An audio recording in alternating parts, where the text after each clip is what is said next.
السلام علیکم، کیسے سب دوستی کو خیریت سے ہو؟ اچھا، یہ ابھی گاڑی کی صفائی ہونی ہے اندر سے پہلے، پھر باہر سے اس کا ادھر جو ہے، یعنی سروس اسٹیشن میں سب کچھ خود کرنا پڑے گا، کسی کا اب وہ نہیں ہے کہ وہ آپ کے لیے وہ کر لے۔ اچھا، یہ جو سامنے جنگلہ لگا ہوا ہے، اسے پیڑ مارنے کے لیے، صاف کرنے کے لیے یہ ہو جاتا ہے۔ پھر یہ اندر سے کچرا نکالنے کے لیے آپ کے پاس یہ مشین آپشن ہے، اس کو ادھر سے کھول کے ایپ لے کے ابھی یہ پیسے ڈالنے ہیں اس میں، تو یہ اسٹارٹ ہو جائے گا۔ اسٹارٹ ہو گیا۔ اچھا، ابھی یہ ادھر ایک سٹیپ ختم ہو گیا، ابھی دوسرا سٹیپ ادھر شروع ہونے والا ہے۔ یہ دیکھو، یہ لکھا ہوا ہے، یہ جو ہے یہ پہلے پانی لگائے گا، پھر اس کے بعد وہ جاگ چھوڑے گا، یعنی یہ اس میں جاگ ہے، اس میں جاگ ہے اور برش ہے۔ برش آپ اوپر سے وہ نرم برش ہوتا ہے وہ لگانے کے لیے گاڑی کے اوپر، جس طرح ہم کپڑا لگاتے ہیں۔ اور یہ تیسرے نمبر پر جو ہے، یہ پھر وہ جاگ ماگ سارا کچھ پانی ہے وہ اتارے گا، وہ اتار کے آخری اینڈ پہ جو ہے یہ پالش ہے، یعنی وہ کپڑوں کے ساتھ وہ پالش کرنا، یہ پانی ہوتا ہے اس میں کچھ ملایا ہوتا ہے، تو اس سے آپ کی گاڑی کی چمک دمک خوب دھوپ نکل آئے گی، یعنی زبردست قسم کی ہو جائے گی۔ یہ آپ حالت دیکھ سکتے ہیں۔ یہ ہم فرسٹ سے شروع کریں گے۔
پاسنجر سروس کا ہے ہمارا فون لکھ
آؤ گنگال دلته لګوټې بالکل.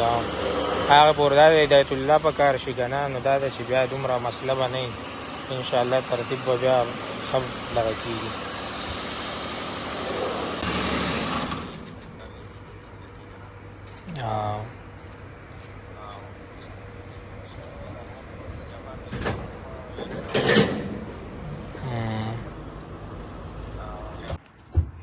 تو یہ بھائی گاڑی بالکل چمک دمک کے ساتھ تیار ہو گئی، پالش بھی ہو گیا، صاف بھی ہو گئی، یہ آپ دیکھ سکتے ہیں۔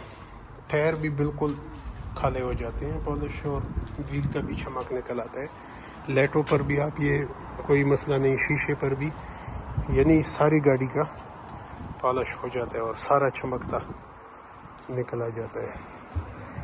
تو آج کے لیے گائز اتنا ہی، پھر ملیں گے، اللہ حافظ۔